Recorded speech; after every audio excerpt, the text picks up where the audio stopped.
Hello everyone, good morning to all of you and welcome to online study point. दोस्तों, आज है 16 सितंबर और आज की इस वीडियो में हम 16 सितंबर से रिलेटेड करंट अफेयर के सभी इंपॉर्टेंट क्वेश्चन को कवर करने वाले हैं।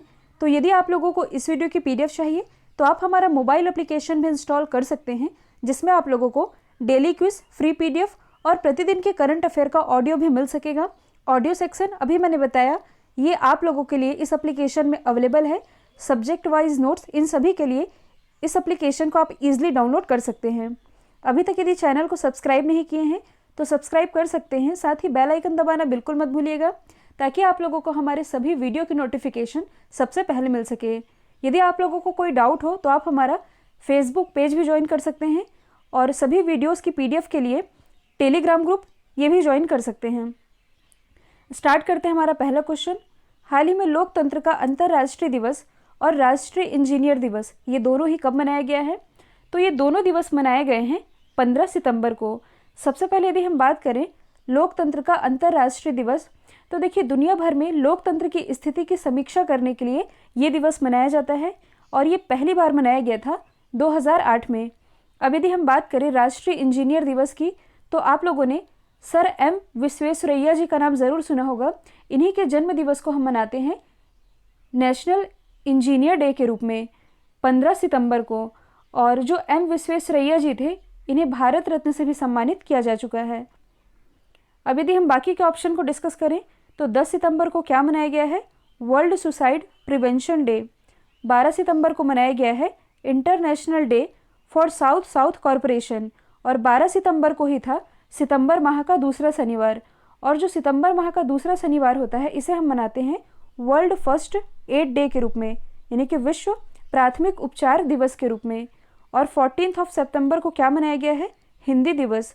जबकि जो अंतर्राष्ट्रीय हिंदी दिवस है ये मनाया जाता है 10 जनवरी को। हाल ही में राज्यसभा के दोबारा से उपसभापति ये कौन चुने गए हैं? तो दोबारा से ये चुन लिए गए हैं हरिवंश नारायण सिंह। तो एक ही क्वेश्चन में हम लोकसभा और राज्यसभा दोनों को ही डिस्कस कर लेते हैं। जो लोकसभा है इसका उल्लेख है आर्टिकल 81 में, जबकि राज्यसभा इसका उल्लेख है आर्टिकल 80 में। लोकसभा ये है निम्न सदन, जबकि राज्यसभा ये है उच्च सदन। जो लोकसभा है ये एक अस्थिर सदन है, मतलब कि ये कभी भी भंग हो सकती है, जबकि राज्यसभा ये कभी भी भंग नहीं होती, ये है एक स्थिर सदन। लोकसभा का सदस्य बनने के लिए 25 वर्ष की आयु पूर्ण होनी चाहिए, जबकि राज्यसभा का मेंबर बनने के लिए 30 वर्ष की आयु कंप्लीट होनी चाहिए। तो यही बन गए हैं हरिवंश नारायण सिंह राज्यसभा के उपसभापति। अच्छा, ये तो बने हैं उपसभापति। राज्यसभा के सभापति कौन होते हैं? तो ये होते हैं भारत के वाइस प्रेसिडेंट यानी कि उपराष्ट्रपति। और भारत के उपराष्ट्रपति ये है एम वेंकैया नायडू जी, यही है राज्यसभा के सभापति। और अभी हाल ही में इन्होंने अपने कार्यकाल के 3 साल पूरे होने पर एक किताब लिखी है। किताब का नाम है कनेक्टिंग, कम्युनिकेटिंग एंड चेंजिंग। और इस किताब को किसके द्वारा लॉन्च किया गया है? प्रकाश जावड़ेकर जी के द्वारा। ये तो बात हुई राज्यसभा की। जो ओम प्रकाश बिरला जी हैं, आप सभी जानते हैं 17वीं लोकसभा चल रही है और 17वीं लोकसभा के ये अध्यक्ष हैं, जो कि कोटा से लोकसभा सांसद भी हैं। अभी तक यदि आप लोगों ने ऑनलाइन स्टडी पॉइंट के लास्ट 6 मंथ करंट अफेयर की पीडीएफ को परचेस नहीं किया है, जिसमें जनवरी 2020 से लेकर के जून 2020 तक के most important 800+ question topic wise cover कराए गए हैं, जो कि आपके आगामी सभी एग्जाम के पॉइंट ऑफ व्यू से इंपॉर्टेंट है। अगला क्वेश्चन है, हाल ही में एडीबी यानी कि एशियन डेवलपमेंट बैंक के कार्यकारी निदेशक ये कौन बने हैं? तो ये भी हाल ही में बन गए हैं समीर कुमार खरे। समीर कुमार खरे ये हैं 1989 बैच के असम कैडर के आईएएस ऑफिसर और इनकी नियुक्ति अगले 3 साल के लिए एडीबी के कार्यकारी निदेशक के रूप में कर दी गई है। तो सबसे पहले हम जान लेते हैं एशियन डेवलपमेंट बैंक के बारे में। इसकी स्थापना हुई थी 19 दिसंबर 1966 में। हेडक्वार्टर स्थित है मनीला, फिलीपींस में। और इसके अध्यक्ष कुछ समय पहले ही बनाए गए हैं मात्सुगु असाकावा।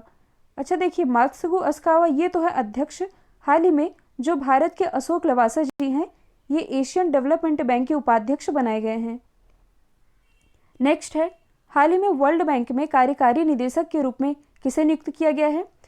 तो पिछले क्वेश्चन में मैंने बताया है कि एडीबी के कार्यकारी निदेशक ये बने हैं समीर कुमार खरे। और अब वर्ल्ड बैंक के कार्यकारी निदेशक तो ये बन गए हैं भारत के ही राजेश खुल्लर। जो राजेश खुल्लर जी हैं, ये 1988 बैच के IAS ऑफिसर है और इनकी नियुक्ति भी अगले 3 साल के लिए वर्ल्ड बैंक के कार्यकारी निदेशक के रूप में कर दी गई है। तो सबसे पहले हम जान लेते हैं वर्ल्ड बैंक के बारे में। इसकी स्थापना हुई थी 1944 में, संचालन शुरू हुआ था 1945 से। हेडक्वार्टर स्थित है वॉशिंगटन DC में। और इसके अध्यक्ष कौन है? तो ये हैं डेविड मलपास। ये है वर्ल्ड बैंक के 13वें क्रम के प्रेसिडेंट, जो कि हैं USA से। ये है अध्यक्ष। और अभी हाल ही में जो भारत की अंशुला कांत है, ये इसी वर्ल्ड बैंक में CFO यानी कि चीफ फाइनेंशियल ऑफिसर भी बनाई गई हैं। और यदि आप करंट से रिलेट करेंगे तो हाल ही में जो कार्मेन रेनहार्ट हैं, ये वर्ल्ड बैंक की मुख्य अर्थशास्त्री बनाई गई हैं, जिनके बारे में मैंने आप लोगों को बताया भी था। अच्छा, यदि आप एक और चीज़ को करंट से रिलेट कर सकें तो जो वर्ल्ड बैंक है, इसके द्वारा एक रिपोर्ट जारी की जाती है। रिपोर्ट का नाम है डूइंग बिजनेस रिपोर्ट। और अभी हाल ही में वर्ल्ड बैंक ने इस रिपोर्ट के प्रकाशन पर रोक लगा दिया है। और ये रोक क्यों लगाया गया है? क्योंकि इसका ये मानना है, यानी कि वर्ल्ड बैंक का मानना है कि ease of doing business report में पिछले कुछ सालों में हेरा फेरी हुई है, जिसके कारण पहले उस रिपोर्ट की ये जांच करेगा, उसके बाद ही नई रिपोर्ट जारी करेगा। तो यहाँ से आपने ये याद रखना है कि डूइंग बिजनेस रिपोर्ट ये रिलीज़ करता है वर्ल्ड बैंक ही। अगला क्वेश्चन है, हाल ही में इमामी लिमिटेड कंपनी ने हाइजीन रेंज के प्रोडक्ट के लिए किस अभिनेत्री को अपना ब्रांड एम्बेसडर अपॉइंट किया है? तो ये भी हाल ही में अपॉइंट की गई हैं जूही चावला। किस कंपनी ने अपॉइंट किया है? इमामी लिमिटेड कंपनी ने। तो देखिए, जो इमामी ग्रुप है, इसकी स्थापना हुई थी 1974 में। हेडक्वार्टर स्थित है वेस्ट बंगाल, कोलकाता में। और इसके फाउंडर तो ये हैं RS अग्रवाल और RS गोयंका। और इसी के लिए, यानी कि इस कंपनी ने हाइजीन रेंज के प्रोडक्ट के लिए ब्रांड एम्बेसडर बना दिया है जूही चावला जी को। जो जूही चावला है, ये 1984 में मिस इंडिया भी रह चुकी हैं, तो ये आप याद रखेंगे। अब यदि हम बाकी की एक्ट्रेस को डिस्कस करें तो जो माधुरी दीक्षित है, ये माँ अभियान की ब्रांड एम्बेसडर हैं। यदि हम बात करें दिया मिर्ज़ा की, तो ये UNEP यानी कि यूनाइटेड नेशन एनवायरनमेंट प्रोग्राम की गुडविल एम्बेसडर तो है ही। इनका कार्यकाल 2022 तक के लिए बढ़ा दिया गया है। और अभी हाल ही में जो कियारा एडवानी है, ये बनाई गई हैं मिंत्रा की ब्रांड एम्बेसडर। अगला क्वेश्चन है, हाल ही में अमेजॉन की एलेक्सा की पहली भारतीय सेलिब्रिटी आवाज़ के रूप में किस अभिनेता को नॉमिनेट किया गया है? तो ये भी हाल ही में नॉमिनेट किए गए हैं अमिताभ बच्चन जी। तो देखिए, हाल ही में जो अमेजॉन इंडिया है, अमेजॉन इंडिया ने इनके नाम की घोषणा की है। तो इसी के साथ ही जो अमिताभ बच्चन जी हैं, ये पहले ऐसे इंडियन सेलिब्रिटी बन जाएंगे जिनकी आवाज़ एलेक्सा वॉइस असिस्टेंट पर होगी। तो सबसे पहले हम जान लेते हैं अमेजॉन के बारे में। इसकी स्थापना हुई थी 1994 में। हेडक्वार्टर तो ये स्थित है सिएटल, USA में। अच्छा, इसके फाउंडर और मालिक कौन है? तो ये हैं जेफ बेजोस। और जो जेफ बेजोस है, ये दुनिया के सबसे अमीर व्यक्ति है। और मैंने आप लोगों को बताया भी था कि 200 अरब डॉलर की संपत्ति वाले ये विश्व के पहले व्यक्ति भी बन गए हैं। तो ये तो बात हो गई अमेजॉन की। अब यदि हम बात करें अमिताभ बच्चन जी की, तो इन्हें 2018 के दादा साहब फाल्के अवार्ड से सम्मानित किया जा चुका है। अब यदि हम बाकी के बॉलीवुड एक्टर को डिस्कस करें, तो हाल ही में जो आयुष्मान खुराना है, ये बजाज आलियांज के नए ब्रांड एम्बेसडर बनाए गए हैं। साथ ही जो यूनिसेफ है, यूनिसेफ का सेलिब्रिटी एडवोकेट ये भी नियुक्त किया गया है आयुष्मान खुराना को ही। यदि हम बात करें पंकज त्रिपाठी की, तो इन्हें कुछ समय पहले ही बिहार खादी का ब्रांड एम्बेसडर बनाया गया है। जबकि जो परेश रावल जी हैं, इन्हें अभी हाल ही में नेशनल स्कूल ऑफ ड्रामा के नए अध्यक्ष के रूप में नियुक्त किया गया है। तो ये सभी आप याद रखेंगे। नेक्स्ट है, हाल ही में गरिमा योजना की शुरुआत किस राज्य सरकार ने की है? तो देखिए, कई बार मैंने आप लोगों को बताया है कि यदि कोई भी स्कीम स्टेट गवर्नमेंट लॉन्च करती है तो उससे रिलेटेड आप लोगों को केवल बेसिक पॉइंट मालूम होने चाहिए। लेकिन यदि कोई भी स्कीम सेंट्रल गवर्नमेंट यानी कि केंद्र सरकार लॉन्च करती है तो इससे रिलेटेड आप लोगों को A to Z चीज़ें मालूम होनी चाहिए। तो गरिमा योजना ये लॉन्च की गई है ओडिशा गवर्नमेंट के द्वारा। और क्यों की गई है? तो स्वच्छता कर्मचारियों के सम्मान और सुरक्षा के लिए इस योजना की शुरुआत की गई है। और इस योजना के तहत ओडिशा गवर्नमेंट के द्वारा जो स्वच्छता कर्मचारी है और उनके परिवार को कई लाभ प्रदान किए जाएंगे। तो सबसे पहले हम जान लेते हैं ओडिशा के बारे में। आप मैप में देख सकते हैं इसकी लोकेशन। इसकी राजधानी क्या है? भुवनेश्वर। और भुवनेश्वर में ही स्थित है प्रसिद्ध लिंगराज मंदिर, कलिंगा स्टेडियम। और जो नाल्को है, नाल्को यानी कि नेशनल एल्यूमिनियम कंपनी लिमिटेड, इसका भी हेडक्वार्टर स्थित है भुवनेश्वर में ही। मुख्यमंत्री तो ये है नवीन पटनायक, जिन्हें कुछ समय पहले ही पेटा इंडिया के द्वारा हीरो टू एनिमल अवार्ड से सम्मानित किया गया था। राज्यपाल तो ये हैं गणेशी लाल। लोकसभा सीटें आती हैं 21, राज्यसभा 10 और विधानसभा सीटों की संख्या है कुल 147। और देखिए, यदि आप करंट से रिलेट करेंगे तो जो ओडिशा है ये अमृत योजना के कार्यान्वयन में पहले स्थान पर रहा है। अमृत योजना की फुल फॉर्म क्या बनती है? Atal mission for rejuvenation and urban transformation scheme. और इसी रैंकिंग में ओडिशा पहले स्थान पर रहा है। अब यहाँ पास ओडिशा की स्कीम की बात की जा रही है, तो और भी कई स्कीम है जो कि ओडिशा से ही रिलेटेड है, जैसे कि मो प्रतिभा स्कीम, मो बस, मो साइकिल सेवा, मो सरकार, बलराम योजना, ये हाल ही की है। जल साथी कार्यक्रम, इसके बाद सुनेत्रा स्कीम आई टेस्टिंग के लिए, मैंने आप लोगों को बताया था, कालिया स्कीम किसानों के लिए, ये सभी रिलेटेड है ओडिशा से ही। हाल ही में YSR आसरा योजना की शुरुआत किसने की है? तो इसकी शुरुआत की गई है आंध्र प्रदेश गवर्नमेंट के द्वारा। और क्यों की गई है? तो बेसिकली महिलाओं की हेल्प करने के लिए इस योजना को लॉन्च किया गया है। और वो कैसे? तो आप लोगों ने सेल्फ हेल्प ग्रुप के बारे में ज़रूर सुना होगा, यानी कि स्वयं सहायता समूह।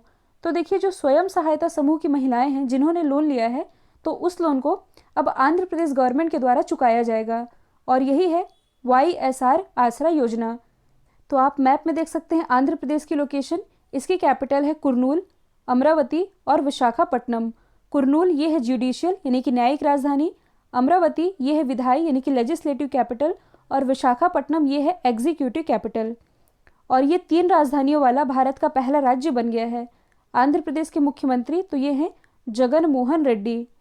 राज्यपाल तो ये है विश्वभूषण हरिचंदन। आंध्र प्रदेश के अमरावती में ही भारत का 25वां उच्च न्यायालय खोला गया है, जिसके मुख्य न्यायाधीश हैं JK माहेश्वरी। और यदि आप करंट से रिलेट करेंगे तो हाल ही में जो डूइंग बिजनेस इंडेक्स जारी किया गया था, इसे टॉप किया था आंध्र प्रदेश ने ही। नेक्स्ट है, हाल ही में जापान के नए प्रधानमंत्री कौन बने हैं? तो देखिए, कुछ समय पहले ही जापान के पूर्व प्रधानमंत्री शिंजो अबे, इन्होंने हेल्थ इशू के कारण इस्तीफा दे दिया था, जिसके बाद अब जापान के नए प्रधानमंत्री ये बन गए हैं योशिहिदे सुगा। तो सबसे पहले आप मैप में देख सकते हैं जापान की लोकेशन। कैपिटल क्या है? तो ये है टोक्यो। जो नेक्स्ट ईयर के टोक्यो ओलंपिक होने हैं 2021 के, ये यहीं आयोजित किए जाएंगे। और जो टोक्यो है ये सेफ सिटी इंडेक्स के मामले में पहले स्थान पर रहा है। यहाँ की करेंसी क्या है? तो ये है येन। अच्छा, भारत और जापान के बीच बेसिकली 2 एक्सरसाइज होती है, एक है धर्म गार्डियन, दूसरी है शिन्यू मैत्री। और यदि आप करंट से रिलेट करेंगे तो हाल ही में जो हेनले पासपोर्ट इंडेक्स जारी किया गया था, इसमें जो जापान है ये टॉप पर रहा था। अब देखिए, यहाँ पास न्यूली अपॉइंटेड प्राइम मिनिस्टर की बात की जा रही है। तो हाल ही में जो मिखाइल मिसिस्टीन है ये बनाए गए हैं रशिया के नए प्राइम मिनिस्टर, जबकि जो एंटोनियो कोस्टा है ये पुर्तगाल के दोबारा से प्राइम मिनिस्टर बन गए हैं। तो ये सभी आप याद रखेंगे।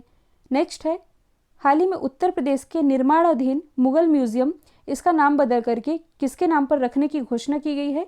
तो देखिए, उत्तर प्रदेश का जो आगरा शहर है यहाँ पास स्थित है मुगल म्यूजियम, और इसका नाम बदल करके अभी हाल ही में छत्रपति शिवाजी महाराज के नाम पर रखने की घोषणा की गई है।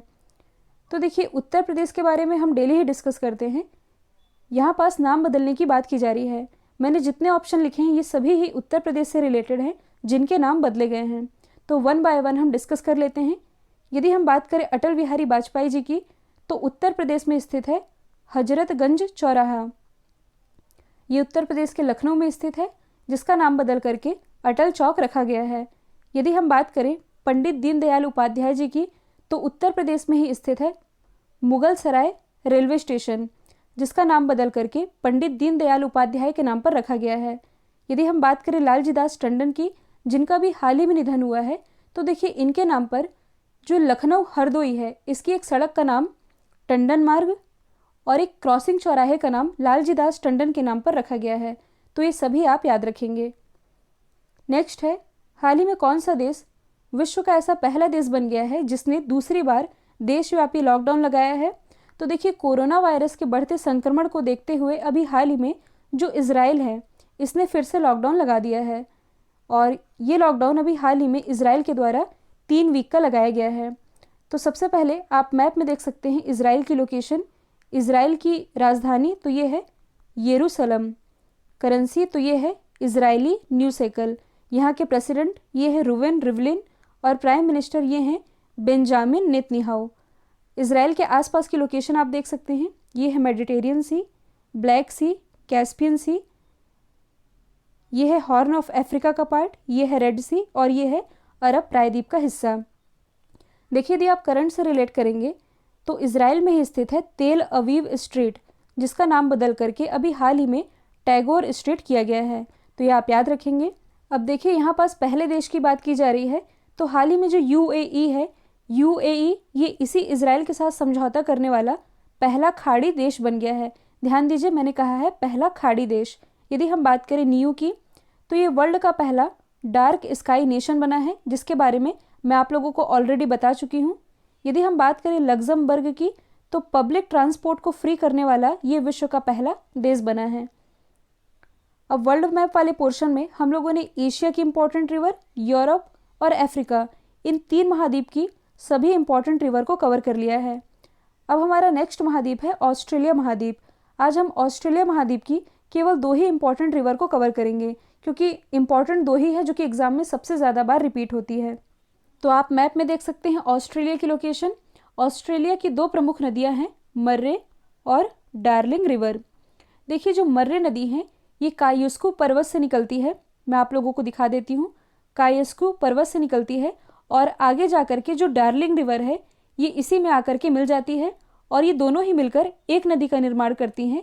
तब जाकर के ये क्या कहलाती है, मर्रे डार्लिंग रिवर, और अंत में ये जाकर के इंडियन ओशियन यानी कि हिंद महासागर में आकर के मिल जाती है।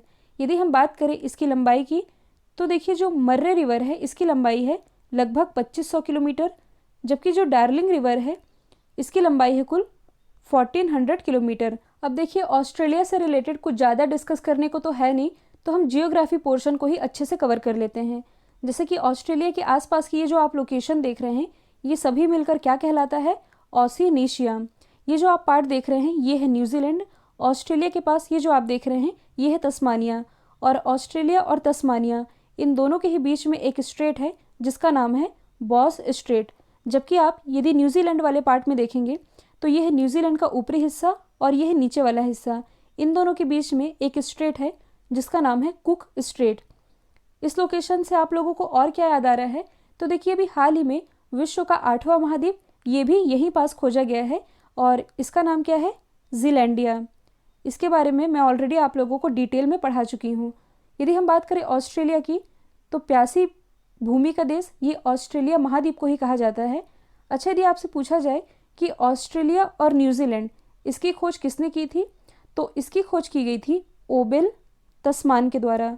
और कब की गई थी, ये क्रमशः 1642 और 1644 में खोजा गया था। अच्छा ऑस्ट्रेलिया के मूल निवासी ये क्या कहलाते हैं, तो ये कहलाते हैं एबॉर्जिस। 2 प्रमुख सोने की खानें हैं जो कि एग्ज़ाम का पार्ट बनती है, एक है कलगुरली, दूसरी है कुलगाडी। ये विश्व प्रसिद्ध सोने की खान है जो कि ऑस्ट्रेलिया महाद्वीप में ही स्थित है। और ऑस्ट्रेलिया का सबसे लंबा रेल मार्ग ये कौन सा है, तो ये है ट्रांस कॉन्टिनेंट रेल मार्ग, या इसे आप कह सकते हैं ट्रांस ऑस्ट्रेलियन रेल मार्ग। इसे आप जूम करके भी देख सकते हैं। ये आप देख रहे हैं ये है ऑस्ट्रेलिया का सबसे लंबा रेल मार्ग जो कि पर्थ से लेकर के कहाँ तक है, मेलबर्न तक। तो ये भी आप याद रखेंगे। कल मैंने आप लोगों से पूछा था हाल ही में जमैका में इंडिया के नेक्स्ट हाई कमीशन, तो ये बने हैं आर मसाकुई। अब आप लोगों के लिए आज का सवाल है, हाल ही में किस राज्य ने दक्षिण भारत की पहली किसान रेल को हरी झंडी दिखाई है।